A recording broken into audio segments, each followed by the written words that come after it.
நேயர்கள் அனைவருக்கும் வணக்கம். இன்றைய நாள் சேனலுக்கு உங்களை வரவேற்கிறோம். இன்றைய ராசி பலன் மற்றும் குறிப்புகளை தெரிந்து கொள்ள இந்த சேனலை சப்ஸ்கிரைப் பண்ணிக்கோங்க. கும்பராசி நேயர்களே, இந்த மார்ச் மாதத்தில் உங்கள் மனதில் இருந்து வந்த குழப்பங்கள் நீங்கி புத்துணர்ச்சியுடன் காணப்படுவீர்கள். கணவன் மனைவிக்கிடையே சிறு சிறு விவாதங்கள் தோன்றி மறையும். கட்டுமான துறையில் சில மாற்றங்கள் உண்டாகும். வாழ்க்கை துணைவர் வழியில் மகிழ்ச்சியான செய்தி கிடைக்கப் பெறுவீர்கள். சக ஊழியர்களிடம் ஒத்துழைப்பு கிடைக்கும். எதிர்பாராத திடீர் வாய்ப்புகள் கிடைக்கும். உத்தியோக பணியில் சக ஊழியர்களால் ஏற்பட்ட மன வருத்தங்கள் நீங்கும். உடல் ஆரோக்கியத்தில் ஏற்ற இறக்கமான சூழல் உண்டாகும்.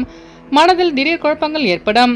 பொன் பொருள் மீது ஆசை உண்டாகும். சகோதரர்கள் வழியில் ஆதாயம் அடைவீர்கள். உடல் ஆரோக்கியத்தில் கவனம் வேண்டும். செய்யும் முயற்சியில் மாறுபட்ட அனுபவம் உண்டாகும். புதுவிதமான சிந்தனை அதிகரிக்கும். எதிர்பார்த்த கடன் சார்ந்த உதவிகள் கிடைக்கப் பெறுவீர்கள். வியாபாரத்தில் புதிய இலக்குகளை நிர்ணயம் செய்வீர்கள். மனதிற்கு பிடித்த பொருட்களை வாங்கி மகிழ்வீர்கள். புதிய வீடு மற்றும் மனை வாங்கும் தொடர்பான சிந்தனை அதிகரிக்கும். பரிகாரம்: ஆஞ்சநேயருக்கு வெற்றிலை மாலை சாத்தி வழிபட நன்மை உண்டாகும்.